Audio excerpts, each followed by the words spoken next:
This week on Conversations of Inspiration, I'm speaking to Tamara Lohan MBE, founder and CTO of Mr. and Mrs. Smith.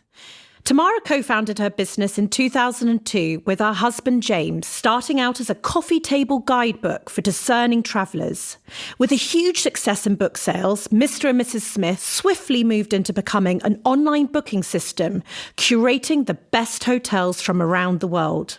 They now have offices in London, New York, LA, and Singapore, and now have more than 1.5 million members worldwide. I had the complete pleasure of visiting Tamara in her West London office, where we spoke about the early days of building Mr. and Mrs. Smith, what it's like being a female tech founder, and why curation is vital for future-proofing business. And wait till you hear her letter to her younger self. It was so honest and moving. You might need a tissue at the ready. Bow your head and let your eyelids close on down. Where we're going, you won't need to bring your frown. I'm Holly Tucker, and welcome to Conversations of Inspiration. Back in 2006, I founded Not on the High Street from my kitchen table, and since then, I've gone on to launch Holly & Co. I'm the UK ambassador of creative small businesses, and I believe that having a business doing what you love is the key to a happy, fulfilled life. My dream is to help everybody start theirs. I'm here to offer advice, inspiration, wisdom, and encouragement. And in my view, the best way to do this is by sharing stories. So I've reached out to my favourite small businesses, entrepreneurs, and those who simply inspire me and asked them to share theirs. Here are my conversations of inspiration. So thank you so much for meeting me here today and being a guest on this podcast, Tamara. It's lovely to see you and your gorgeous smile. I've always loved Mr. and Mrs. Smith. I remember buying your wonderful book. It must have been around 2005-ish or 2003. 2003. The first book came out September 2003. So I remember when setting up Not on the High Street, I had absolutely no money, but I used to flick through your book dreaming of that one-day holiday that I might take if the business was successful. And I always thought the name was genius and admired this brand that you were building. And now I fast forward to today and you're on the board of Not on the High Street. Which I love. Yeah, well, it's such a pleasure to see you here today. And we've met a few times, but we've never had the absolute time to actually go into your story. And I know it's going to inspire so many people in this community. So I just wanted to kick off and start by asking you if you could share your story. And is it true that Mr. and Mrs. Smith was founded from a disastrous first date with your husband? My husband and I, well, we were dating back then, and I want you to remember that because that's important for the story. We were dating. He was very busy. I was very busy. I'd actually come out of corporate life in marketing, the data side of marketing, and had joined my mother in her business. She ran a dating agency, and she's a classic entrepreneur, started a dating agency for farmers actually in the countryside about 35 years ago. Oh my goodness. And so I was running the business with her, and James had a members bar and club south of the river in Clapham. He was very busy, had an events company as well. But as busy people, we always wanted to just get out of London for the weekends. And we would canvass opinion from our friends. We'd trawl the magazines, the newspapers. And in those days, what you do is ring up the hotel and get the brochure through the post. So our poor postman used to deliver so many brochures. And on one particular weekend away, we got this brochure through the post and it looked beautiful. On Friday, we booked it. On Friday, we drove down this lovely drive, beautiful manor house, went into reception, and we were kind of sidelined from reception into this tiny little room. And the lady who had come out from behind the reception desk proceeded to weigh us. No. In front of each other. And so that's why you need to remember we were dating, and that is not a good way to start a romantic weekend away together. Not at all. So mortally embarrassed, we then went up to the room, and it was... And this had happened to us on several weekends. We were kind of building up to this. You know, we got into the room and the room was just very shabby, average, swirly patterns all over the ceiling, the carpet, the curtains.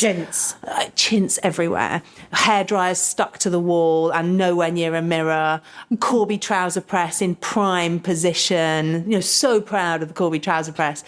It was the days before even duvets, so there were scratchy blankets. And I think James just saw the disappointment all over my face when we walked into the bedroom. And so he said, okay, let's fix this. Let's go down and have a lovely dinner. So I dressed up, we went down to dinner, and we quickly realised that everybody else in the restaurant was in bathrobes. It was a calorie-controlled menu and there was no alcohol. And for a kind of young couple on date weekend, that's just no good. No, not good. So we escaped. We literally got through reception trying to sneak past without them seeing and fled to the pub. And we sat there, and over the course of the evening, we mapped out what it was that we wanted from a guidebook and from a hotel, really. And it was all about, we got really annoyed by stars, diamonds and rosettes. And we said, we don't want those ratings. They don't mean anything. I mean, there were so many guides, luxury hotels this and small luxury hotels that. And they all put kind of stars in, but we didn't know what the stars actually meant. And it didn't mean anything in terms of your experience of the hotel. So we wanted to know things like, was it good Egyptian cotton thread count on the sheets? Could you fit 2 in the bar? Was the shower going to get us wet? Could the barman mix us a perfect martini? All the things that make up your true experience of a hotel. And so that was the first guidebook, as it were, on a Palm Pilot. I wrote it down. That will date it. We sat there and wrote all of this out. And so that was the start of Mr. and Mrs. Smith. But as I said, we were very busy and we had our own businesses. So our idea was to take the idea to the publishing houses in London, let them do all the hard work, of course, and then take a royalty every time a book was published. And, we'd go back to our day jobs. Yes. But what happened was when we took the idea to the publishing houses, they all turned us down. And at that point, we started thinking, maybe we should just do this ourselves. So we ended up self-publishing. Which it mustn't have been a thing then. No, I don't know very many people who did. No, you normally go with a publisher. And there was a very good reason for that as well, which we found out subsequently. Of course, we needed distribution. And very naively, we thought we could ring up Waterstones, pitch to them and go, how many do you want? Send some boxes. Exactly. But it doesn't work like that. All the distribution houses are owned by the publishing houses. And so we couldn't find distribution because, the publishers had already turned us down. So we had to literally scour the country and found the last remaining independent distribution house in the UK. And they said no as well. I remember the first meeting we went in, they said, I'm really sorry, we can't take you on because we only take on publishers with 2 books. And we thought, well, let's make the first book a success first, and then we'll do 2 books. So not taking no for an answer. James said, let us come and pitch to your board. And they kindly let us go in and pitch to the board a few days later, and the board gave us a chance. We went in there and they were, it was in front of a group of men. They must have all been about 100 years old. And they sat there kind of cross-armed, looking at us going, tell us something we don't know already. But I think it was the excitement that we brought to it. And James had a background in PR. In fact, it was the only proper job that he'd ever had was in PR. And so he understood how that worked. And he started saying things like, we're going to be working with the Times and the Guardian. And he kind of threw all this out. I was looking at him going, oh, yes. Have you actually picked up the phone yet? But we were quite well connected, I think, in those days, because of the Members Bar and Club. We'd worked with journalists before to promote those businesses. And so we did have connections. And anyway, they perked up, all these centenarians, and they gave us a shot. And I'll never forget the day we walked out of the board meeting, and I turned around to the chairman and said, how many do you think will sell? And bear in mind, we had remortgaged the house We'd begged, borrowed, not stolen, begged, borrowed from friends and family to get the first print run. And our first print run break-even was 15,000, which we had put money down on. And the chairman turned around and said, "Oh, yeah, I think you'll sell about 5,000. Oh, no. And I said, "What, a month?" Hopefully. He said, no, over the course of the life of the book. Yeah. And I turned around to James and said, you realise that if that happens, we're moving back in with my mum. And he said, "That's never going to happen." The look of dismay on his face. Speed dialing the time. Exactly. And so anyway, we self-published, we got the distribution in place. Waterstones did take an order. September 2003, the book was on the shelf, and we had to reprint, and we sold over 20,000 copies before Christmas. Wow. It was great, yeah. Oh, if not only just to prove the chairman wrong. Yeah. Yeah, they were very happy. I bet. And you got the second deal, huh? Yeah. Oh, wow. Yeah. And you touched on the fact that your mum was an entrepreneur. I mean, really back in the day. Both of my parents were. Were they? Yes. Were they the ones that inspired you to start up a business? I mean, you and your husband obviously work incredibly hard, but that ethic of working hard, do you think that you were brought up with that all around you? Yes. I mean, when I was young, I saw my mother working extremely hard. It was those formative years, especially my teenage years when she was ramping up the business. And I'd help her at weekends, and we'd go through all the files were sitting of all the people kind of waiting for dates would be sitting paper files in the living room. And she would ask me to go. It was the very early days of a database, right? Yeah. And she would say, "Okay, I need a man in his 50s in Shropshire who plays tennis." And I would rifle through these paper things and pick out the men, and those would go off as potential introductions. But I saw her working evenings, and that work ethic has really stayed with me. Tell me about those early days, because I know the community sometimes share back with me that they love to hear just those early, informative, embryonic days of when the book turned into something else. And how did you navigate those first months? So I think we really stuck to what we wanted, and especially I think we realised that the publishing industry was very sleepy, and so all the things that they were pushing back on us, I think we felt had something special and worth fighting for. I'll give you little examples, which will seem silly now, but they told us that we couldn't print on offset paper. They called it blotting paper. Mm-hmm. That because we were a luxury product, we had to print on gloss. Mm-hmm.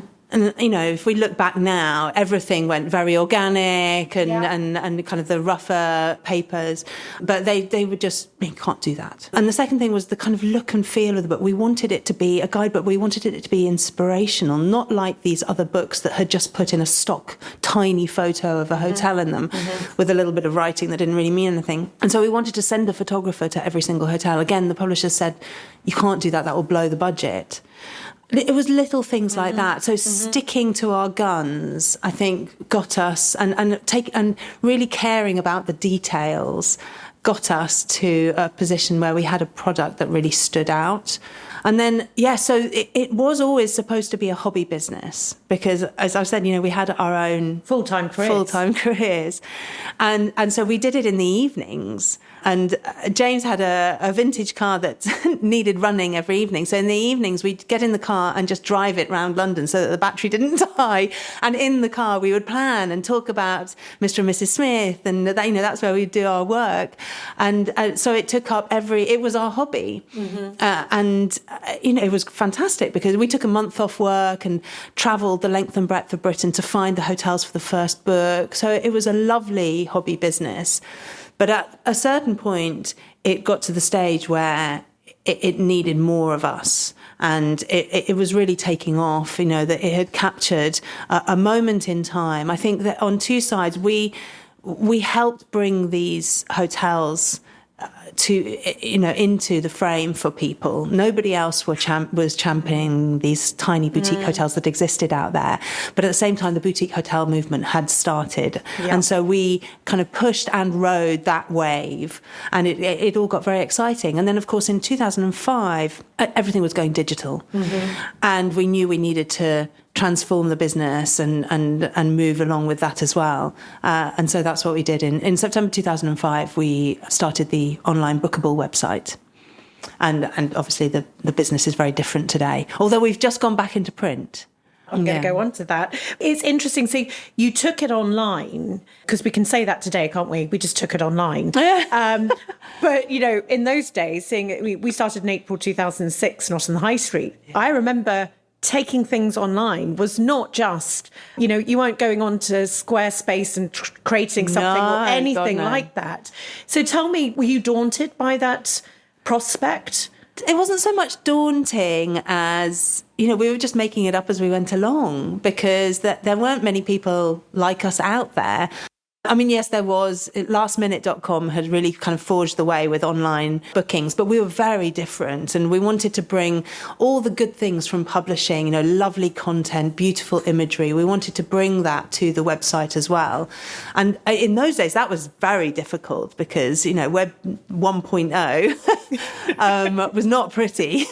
It really wasn't pretty. It really wasn't, no. And, of course, we didn't know what we were doing with the bookings side of things. And so that bit we outsourced and plugged in a third-party booking engine. It wasn't until 2008 that we built our own. We don't have long enough for us to delve into some of the similarities, but it's, as you speak, it's so incredible when I think about in April 2006 at Norton High Street, we had to ask our photographer friend for stock images just that she had over the years so that we could use something. Or when we spoke to our small businesses, which I'm sure when you spoke to your boutiques and asked them to send their photographs in, oh my goodness, people weren't used to lifestyle photography or giving that to the customer online. It was still the days of the magazine. That was actually where you would see beautiful photographs, or in a lovely coffee table book. Well, with the hotels, they had kind of stock photography that they'd used for their brochures, but often it wasn't, great to use. And so we did send a photographer around to every hotel. And we were lucky we were a smaller collection than Not on the High Street wanted to be. Yeah. Well, there are only 35 hotels in the first book. Right. So we did send a photographer to every single one. We wanted to bring the experience to it. So we were the first ones ever in the travel industry to photograph unmade beds. And some of the hotels pushed back really hard on it, saying, I don't want an unmade bed. And now, of course, you want that real feel of the experience that actually somebody's been there and been up to mischief. And so, it was tricky to get what we wanted. Oh, so you're the CTO, the Chief Technical Officer at Mr. and Mrs. Smith. And I've heard you say you're the one that fixes the TV while your husband chooses the wallpaper. Yes. So it sounds like you've got quite a left side of the brain, technical, analytical. I know you studied at Oxford. So did you naturally move into this CTO role? Because you were digital, weren't you, in a career before? And then you went into online. Did you imagine yourself in this world? Absolutely not. And, when I left Oxford, there was no hint that this was round the corner. I mean, I'd handwritten all my essays, exams. I hadn't used a computer in all my time there. And there also wasn't, coming out of Oxford at that time, there wasn't you could be an entrepreneur. You were encouraged to go into the city. And so that was kind of the thing to do. I knew that I didn't want to do that, but I didn't know what I wanted to do either. I recently spoke to Fequels on this podcast, who are all about shining a light on women in tech. She had actually written a book on it. Danielle. Yes, yeah, and it's definitely an area of business that we have to have more women in. From your experience, and obviously being a female CTO and now have been doing this for a good chunk of your life, what advice would you give to female tech founders, or just women who want to be more empowered to deal with tech, design tech in their business? it would be great to hear your experience. I think for me, because I didn't do an engineering degree and I came to it much later in life through marketing, but always the database side of marketing, it was always the kind of number crunching. If it's something that interests you, just don't fear that it's a black box that you're never going to understand. It's never as difficult as, you think. And once you get stuck in, and if your mind works that way, tech is all about problem solving. And I actually feel that, women are very good at problem solving. And so this should be the industry. We spend 99% of our lives problem solving, be it at home, our families, our world. And that's what technology is all about. It's about, finding solutions to doing things in a better way. And so don't be scared of that and apply that innate sense of finding a solution to something, and don't be scared of it. I think also is there a myth or a sort of a presumption that you're the CTO. So for those who might not know, are you sitting there coding? No. Because this is and I think that this still is a sort of theory that to take control of tech, but actually you're the mastermind, you're visualizing what that solution is to a problem. And it can be that then you harness a team or outsource, but you're in control of that design and that solution. Yes. Because I do feel that might be one of the, the ways that we're held back as women to get into that. Because women, I feel, believe that they need to be an expert before they even jump right in. Whereas men I've seen in time will jump in and have a go. What's your view on that? Is that what what's your daily life like as a CTO? Yes, I mean, I think if you're the CTO of a small, medium-sized company, not a startup, because that's different. As a CTO, you could be the only person coding and making the coffee and exactly. Everything. But as you get in, as a CTO, you shouldn't really be doing that. You should be. It's more an architectural, strategic thinking, and you do need to build up a knowledge in tech. So you need to understand, the hosting environment. And what's so that you can make decisions that are right for the business. So there is knowledge that you need to have, but at CTO level you shouldn't really be delving into the code. That's the developers, and it's all about managing the teams to make them the most efficient team, and real high performance technical teams can produce amazing stuff. So it's more the people management side, the recruiting the right kind of skill sets for the team, making sure that they have really amazing processes in place, and talking about things like Agile and Scrum, and you don't need to do the whole thing, but you need to have some processes in, and understanding where that's appropriate and where it's not. But yes, it's all about people management, and it's about setting the vision and the architecture and the strategy for the technology play within the business. Each week, I sit down with a cup of tea and write my weekly Friday email, Holly's Desk Notes. I share everything I've been up to, thinking about, or working on in the past week. I genuinely love it, and it's a real moment in my week when I stop, sit down, and put pen to paper.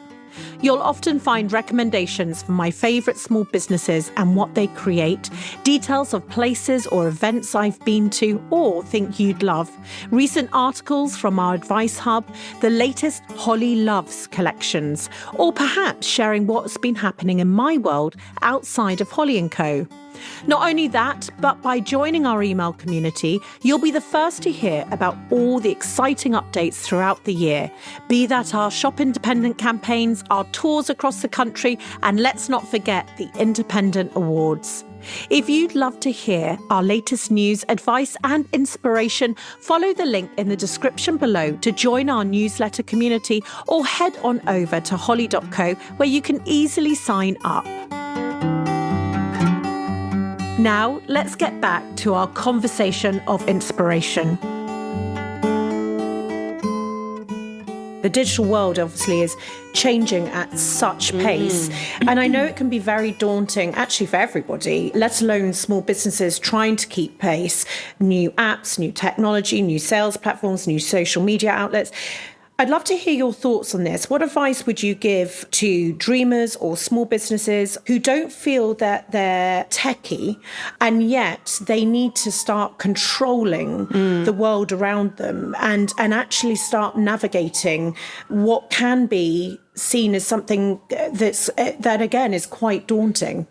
So I think, having an attitude to learning. So if there's a particular thing in your business that you're trying to solve, be that the hosting. So do you go Amazon? Do you go something else? How do you host? Reading up and learning, but also building up your network of other businesses that are in the same kind of space and listening to them and what they're trialing is actually more beneficial than going to all these conferences, because you'll be wowed by the latest technology, but you don't need to jump on the bandwagon.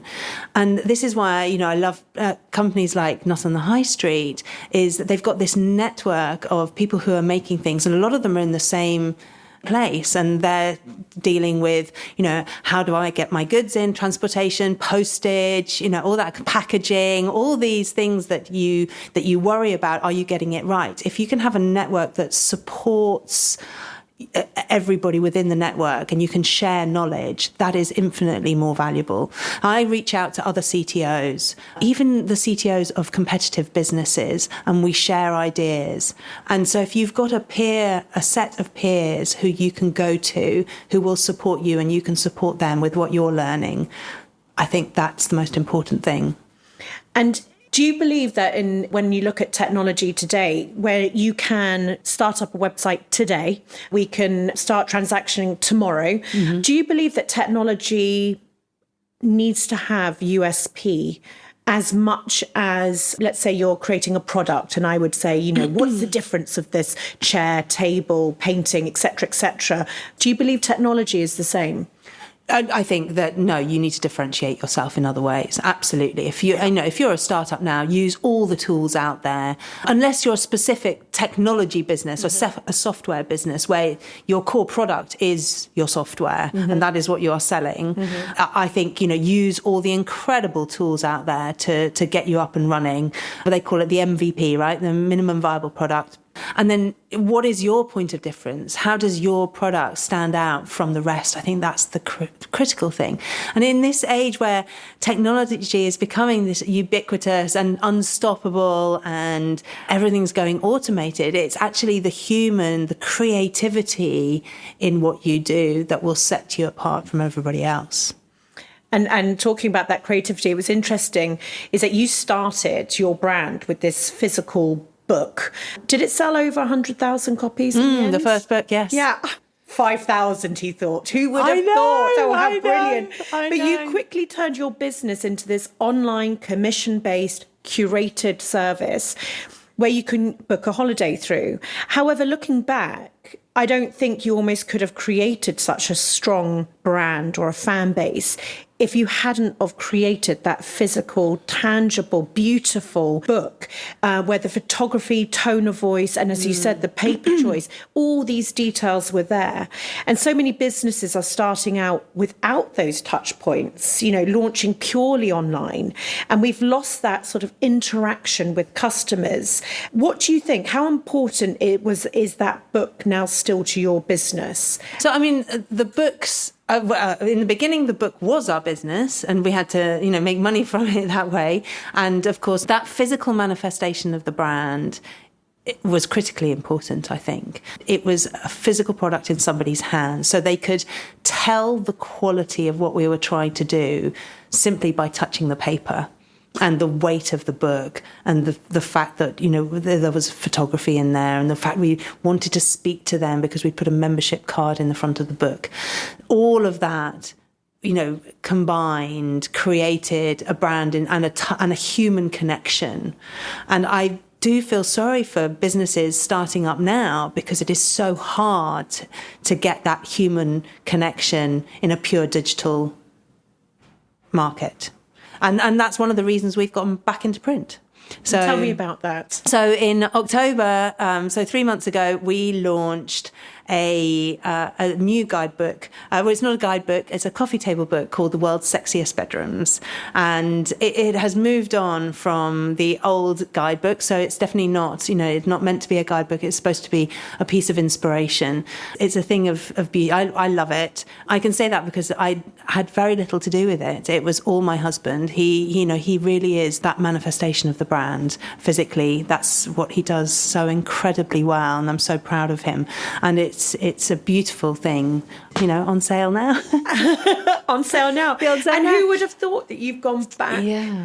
It's full circle. Yes. Full circle. But also rethinking the photography in it is kind of very cheeky and irreverent, and the cover's kind of this lovely silk cover. So it's moving things on again. And it's so lovely for me to have this physical thing to give to people. And already our customers are saying, when they phone the teams here in the office and they say, I got the book and it's inspired me to come back to you. And it's amazing. And it really has made a connection between us and our members again, which is lovely.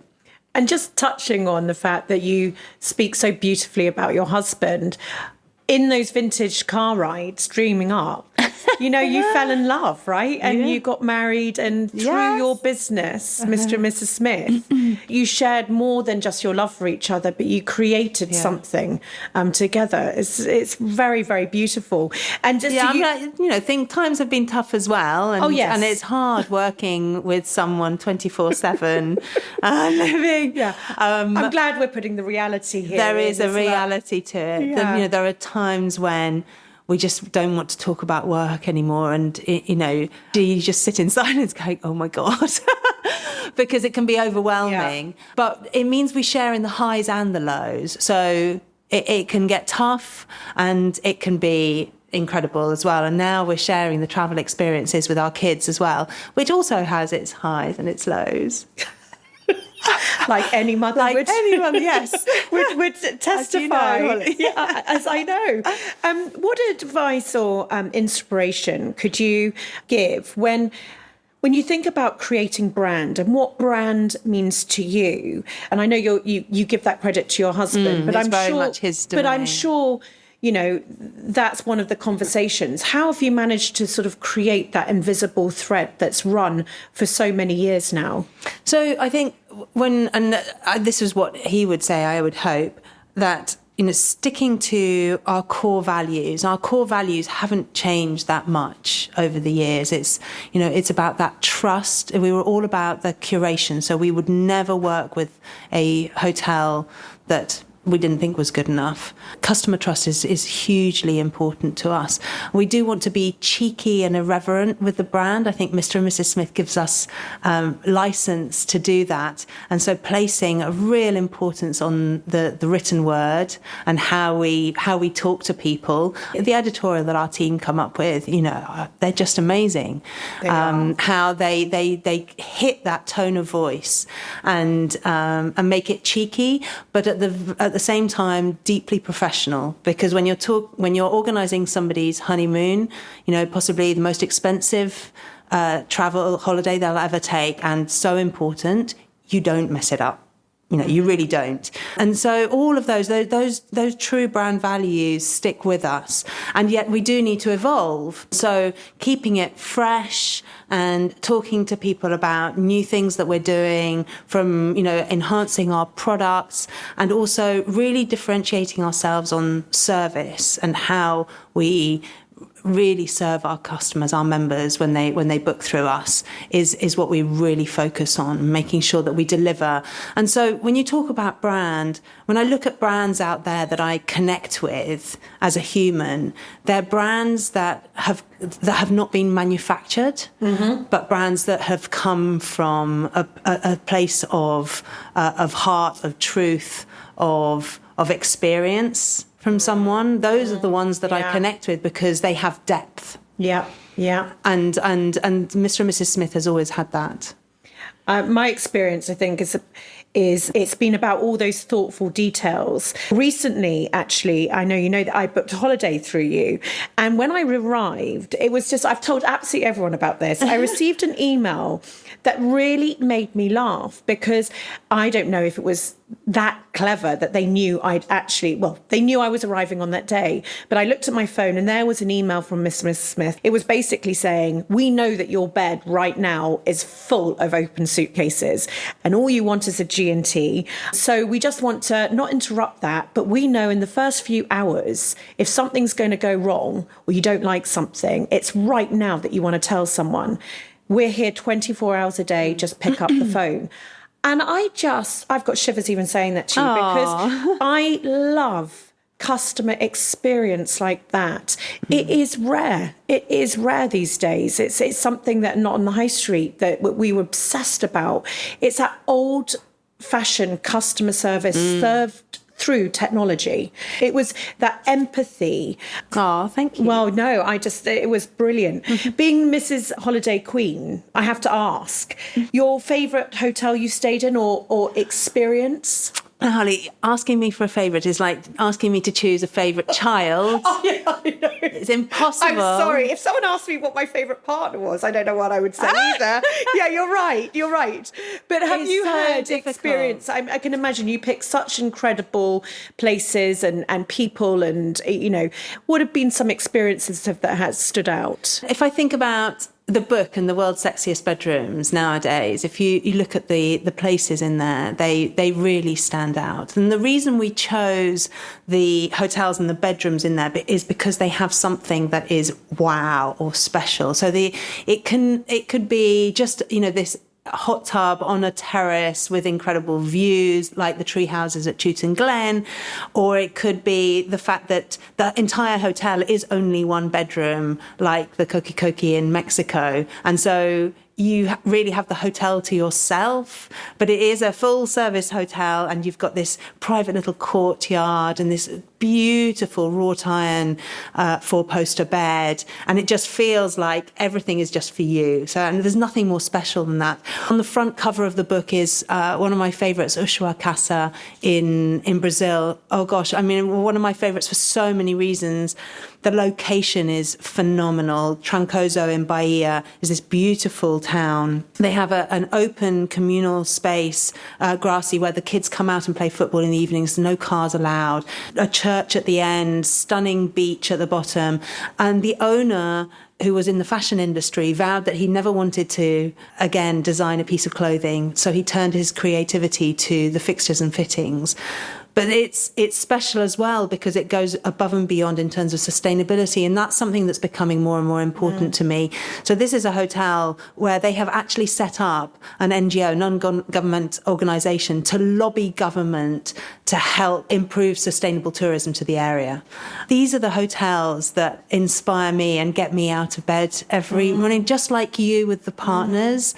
When you find a partner that is doing something out of the ordinary, special, who really cares and is unique, it's super exciting, and you want to shout about them from the rafters.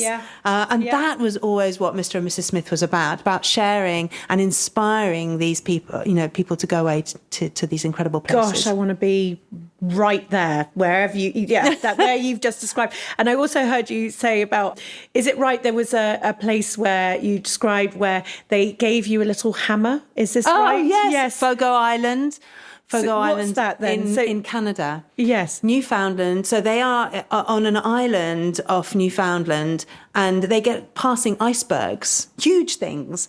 And the hotel has a little hammer that you can take out and chip off a little bit of ice, and that goes into your cocktail. Wow. I'd love to talk to you actually. We touched on partners and about curation, as I don't often get this opportunity to speak to someone who has that as a founding principle. There's not many of us, actually. As you know, Not on the High Street was highly curated when we started. We turned away, and still do, roughly 90% of applicants, allowing the best 10% of those that we feel will do well on the platform onto the site. And it was our curation, our eye, that created that brand. And people said we were crazy turning away business because we were eating baked beans and couldn't afford the mortgage. But we did. And we knew that this was building trust. We knew that this was the foundation building the brand, that eye on quality and design. You have about 950 hotels on your... It's actually 1,200 now. Right. And we've gone into and villas now we have as well, and experiences is our new thing, but all very highly curated. And all highly curated. They've passed your test on what it takes to come on. So in terms of how you grow and how you started, curation, is it hard to stay true to it? I think because we're still very much in the business, James and I, curation will always be our mantra, and we train the teams. And now, I'd love to say we get it right 100% of the time. We don't. We strive to, though. We strive only to work with the best of the best. But it's about how you train people to go out there and curate, because obviously James and I can't get around the world all the time now, even though I wish I could. So we've got 3 teams, and we train them, and James and I train them personally. We've got a video training program as well to how to select a property, and it goes down to all the customer touch points. So when somebody walks into a hotel, how they're greeted, what the smell is. Can you smell the kitchens, or can you smell a lovely scented candle? Can you find a little corner? What's the lighting like? Is it pumping house music, and is that appropriate for the time of day? And it's all about the mood. And then when you go to the bedroom, we always say, my one thing I say to them is, when you walk through that door, you need to feel like you want to jump on the bed. And it's that feeling, and it's not about it's that experience. It's an almost raw sensation of excitement that I want all of our members to feel when they walk into a Mr. and Mrs. Smith hotel bedroom. That, wow, this is ours for the holiday or the weekend. And you feel that excitement. And so that curation process is still very much for us sacrosanct, and how we train our curators. And the future going forward, automation, you have more competition than ever. Airbnb, Trivago, Booking.com. When you look at the future, is curation actually something that, you started a while ago, but actually is now coming into its own? Yes, and we've been through phases with the business. So when we started, we were all about finding these places. So we were the ones bringing these hotels to light because nobody had heard about them and they didn't have a platform. Now, of course, they're everywhere. And then we went through a terrible phase of people, especially in the UK, Londoners taking over mum and dad's old property or buying a rundown B&B, slapping Farrow and Ball over the walls, putting a jug of apples in reception and calling it a boutique hotel. So there was a lot of style over substance. Then we've moved away from that now, I feel, and really hit our curation heartland. I think it's ever more important for people to cut through all the information they have on the internet. I mean, there are studies done every year on how many websites people visit before they make a travel choice, and it's in the 30s, 40s every year, and that's terrible. And so what we aim to do is just cut down the amount of choice and get the hotel address right first time. And so I think curation is ever more important in people's busy lives. I'd love to talk to you about raising money, because I believe that you've now raised money through crowdfunding, and that's so interesting for those listening. But you raised £6 million, is that right, through crowdfunding? Yes. What was that experience like? So, yes, we did that in September last year, 2018, and it was an incredible experience. I think, that affirmation of people wanting to invest in the company, even after 15 years, was an incredible feeling, and, just made me realise how lucky we are to have a brand that people love. It was a lot of hard work. Don't get me wrong. It was, and it was very intense. It's not an easy fix. It's not easy. And I think what happened was we were so scared of it failing because it is so public. Yes. When you do something like this. Yes. And we were so scared that we threw everything at it. I mean, James and I and our other partner, Ed, we were all involved on a day-to-day basis. The whole PR team, the marketing team were behind it. You know, we literally put our heart and soul into it. And so it was a lot of hard work and took up a lot of company resources. But boy, was it worth it. We'd set our stall out to raise 1 million. And we hit the first million in the first day. And it just kept going all the way to 6 million. It was a very exhilarating time. I didn't sleep very much.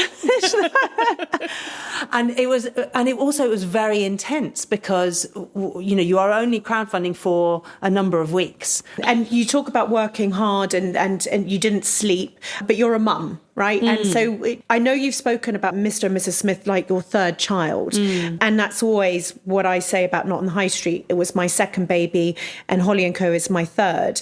You've worked with your husband for now over 15 years and you've got 2 kids. Talk to me about how you manage that and how have you done that? So obviously having an infrastructure helps, so people to help, but it is definitely imperfect. And in those early days you didn't have infrastructure, right? No. I mean, my firstborn, Tom, when he was born, I maybe naively thought I could just work through. And so I didn't stop my emails. So I was breastfeeding and on my phone, and it was exhausting. I went back to work very early, and it was hard. It was really hard, exhausting.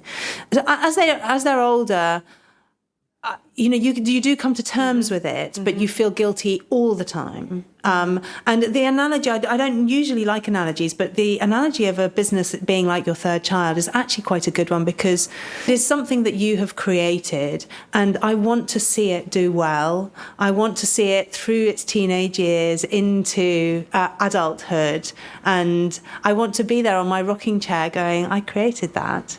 It very much is, you know, something that we both, James and I, care very deeply about. And so when we're away from the business, we feel guilty that we're not spending enough time with it. And of course, when we're in the business, I feel terribly guilty about not spending enough time with the children. And especially in those early years where they weren't at school, I have the most amazing nanny in the world. And, you know, our lives just wouldn't work without it. And I'm fortunate enough to be able to have one. But she would be off doing exciting things with the children during the day and sending me photos. And every photo would be like a stab to the heart. Yeah. Because I felt I should be doing that. And yet I could see that they were happy. And that allowed the freedom for me to concentrate on work as well. And I do believe, you know, in bringing that work ethic back. They see me as a working mum, but it's tough. You know, it's really tough. You know, many days, you know, even with the infrastructure, things just go horribly wrong. And it's just that life is a mess, and you just have to go, do you know what? I need to leave the office right now because, you know, something's going on. X, Y, and Z's happening. Yeah. And it wasn't planned this way. And there are so many, you know, I do some speaking engagements or meetings where, I wish I'd had time to just paint my nails. And I just don't. And you just have to live with that and get on with it. And so I always feel like underneath I'm kind of paddling fiercely, and it may look as if everything's in control on top, but it never is. And there are some days where everything goes beautifully. And of course you go and, you know, you live for those days. Yeah, you live for May there be many of them. Tamara, this has just been fantastic to speak to a strong woman who has gone for it. You know, you've trained yourself in areas that women do not feel as empowered to go into the world of tech. You risked it. You built a brand where you've kept it strong from day one to today. You have found a Titus. I can tell you're in on the detail, and you're giving, you know, after 15 years sitting across you're full of energy energy and love for this business. And it's just such an honour to have heard your story firsthand. We end this interview where I ask about, as we know, running these ships does not necessarily go to plan, and it is very much up and down. And I use the analogy actually that it's a crazy roller coaster. And I'd love to ask what you think has been your biggest high on this journey. Oh, gosh, it's so difficult, isn't it? Because there are so many highs. And as time goes by, the highs that you had in the early days kind of diminish with the next big one. I'd like to point out an early one that sometimes I forget about. And it was when that first book came out. And Waterstones rang us up and told us that we'd been super tiered, which meant that every single store across the country had to have at least 2 or 3 books in stock at any time, and that we had outsold Harry Potter on one day in one store. And that was it. But it was one of those moments where we go, wow. And so it was a moment, we realised we'd hit something. And then more recently, I think we've touched on it, the crowdfunding, getting to that 1 million in that first day, and that validation. It was, a huge sigh of relief that we knew then it was going to go well, but also all these people were investing in us as a business 15 years on. And that affirmation of members who love the brand was a real high. Oh, I can imagine. I can imagine. And your low? What would you pick as, not that you've had many. So the highs come with people. So it's all about the members, but it's also, the team in here. I get a real buzz out of seeing the members of the team, especially young girls as well, come through the ranks. And so a low point would be the kind of antithesis to that when we shut down the Australian office and we had to lose and let go, some really good people there. I think that was a really tough time when we realised we'd got it wrong. And had to, let go some good people. And it wasn't their fault. It wasn't their fault at all. And some really great people we had to let go. And so that was a tough time. And something that I've started to ask on this podcast is, could you recommend a future guest for me to talk to? Someone who would maybe inspire our listeners, but inspires you. Can I mention several? Because there are so many people that out there that I love and think would be great. So some people in my network who are doing extraordinary things in their own fields. So there's Emma Sinclair, who runs a technology business, but her story about how she started her first business is fascinating. Sarah Wood from Unruly, I think, is fantastic what she's done, and her story of motherhood and trying to fit the business with the children as well is really interesting. And then also recently somebody called Brian McBride has come in. He's just recently stepped down as chairman of ASOS, but he was CEO of Amazon in the UK and has seen the digital transformation in retail, I think, very few people have. And so I think he'd be fascinating. Gosh, there are so many people. I could go on and on and on. Oh, wow. Thank you. And I'm going to finally hand over to you. As you know, you've written a letter to your younger self. I've not read it. It's one of my favourite parts in the podcast. But Tamara, I just wanted to, before you start, thank you again for the interview today and for sharing a part of your soul. Thank you, Holly. Okay, here goes. Dear Tamara, I'm sorry to disturb you. I know you're busy and that the last thing you want to hear is a lecture. And you've never been especially good at listening to anyone, including yourself. So let me promise you a couple of things before we start. I'm not going to tell you to live your life to the full. I'm not going to tell you to seize every opportunity or make the most of every day, because you know all that stuff, and hearing it again won't make any difference. In any case, all those carpe diem homilies don't hit home until you get older and understand exactly what time does, when things like death and fragility really start to mean something. And right now for you, they don't. You're there in a frozen moment, on the threshold of forever, anything possible and everything in your grasp. I remember being there. I know how scary it is and how exhilarating. If I were you, and I was, I wouldn't listen to me either. But don't worry, I'm not going to warn you off doing anything or tell you you're making bad decisions. You're going to make mistakes, a lot of them to be fair, but each one is important in its own way. We're all the products of the things we do wrong, possibly even more so than the things that go right. Mistakes are how we truly learn. Everything else is just remembering stuff. So please go ahead and make your blunders. They'll really help me out later.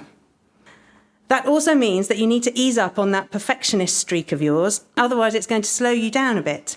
You need to learn that it's okay to be a bit ragged around the edges, that there's no such thing as an unqualified success, that no project will ever be quite as good at the end as you imagined it could be at the beginning, and it doesn't make it a failure. If you stop spending so much time and mental energy trying to get everything perfect, you'll stand a much better chance of getting it right. To save you a lot of time and angst, here's a secret it took me decades to understand. It doesn't matter that you currently have no idea where you're headed. Not many people do. Yes, life might be a journey, but if you stop fixating on the destination, you'll enjoy it a lot more. Open yourself up to a little chaos, allow yourself to go with the flow, and you'll find yourself in all sorts of interesting places. I know you love learning, and I know that will never leave you, but try to learn one new skill each year, and do try to stick with what you've learnt. If you're going to be lucky enough to be taught how to fly, maybe don't give it up when you leave university. Just a suggestion. You're right to believe that your friends and family are important, and they'll only become more so in times to come. Treasure them, go the extra mile for them whenever you can. Even the smallest gesture of kindness pays dividends. Little moments of goodwill that will ripple across the years. The people you surround yourself with, personally and professionally, will be enormously important to you in the long run, so cultivate your circle now. You'll need its support in the future. Find people you admire from all walks of life and reach out to them. Support them whenever they reach out to you. It's really very simple, but it can help get you through almost anything that life throws at you. The good thing is that right now you're pretty fearless. So stop trying to work out who you should be. In the long run, it's much easier to be just who you are, and that's something you can do without even thinking about it. So don't stress. You worry too much as it is, but you don't listen enough. It's a bit of a contradiction, isn't it? You're anxious to improve yourself, but you're too fiercely independent to seek the feedback that might help you to do that. You can't sit around waiting for the world to tell you what to do or how to do it better. As much as you hate it, you have to have the humility to ask for help, advice, and opinions when you need them. So, I was wondering if I could have yours. There are some things I've forgotten that I think you can teach me. You see, I've noticed a pattern with entrepreneurial people. They start businesses, grow them, sell them, and then, well, they do the same thing all over again, because sometimes they've forgotten how to do anything else. They put so much of themselves into making it work that it's almost as though they don't have much of themselves left when it's gone. And I'm scared that will happen to me. I need reminding who I am when I'm not Mrs. Smith. And you're the only person I can think of who really knows. So tell me about yourself. What are your hobbies and interests? What is it that you think about when you're not working or worrying or trying to improve yourself? Who is it that you plan to become? Before I go, I want to set your mind at rest about something. I've got a feeling that right now you're concerned about being stuck in the same place and never getting to see the world. Let me tell you right now, you needn't worry on that score. If there's one thing that defines your future, it's travel, and you're going to love it. Oh, I'm a bit shaky. Gosh, that was really, really, really beautiful. Oh, thank you. I've really... Oh, dear. Oh, gosh. I'm actually shaking. Well, it's just because you've taken it to that point where you're reminding yourself of who you are outside of your business, but yet your business is who you are. And it's a very dichotomy. difficult, yes. And I live it every day, and it's really resonated with me.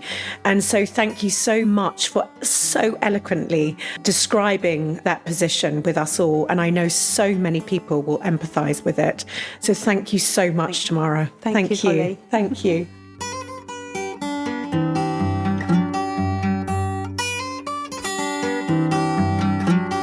If you found my conversation with Tamara Lohan inspiring, you might also enjoy my episode with Joe Malone. Search Conversations of Inspiration wherever you get your podcasts. And if you've enjoyed listening, if it's helped or inspired you, would you mind rating and reviewing? Your support really does mean the world to me. It helps spread the word and will inspire more people to build a life they love. And for all our latest news, you can sign up to my weekly newsletter, Holly's desk notes over at holly.co.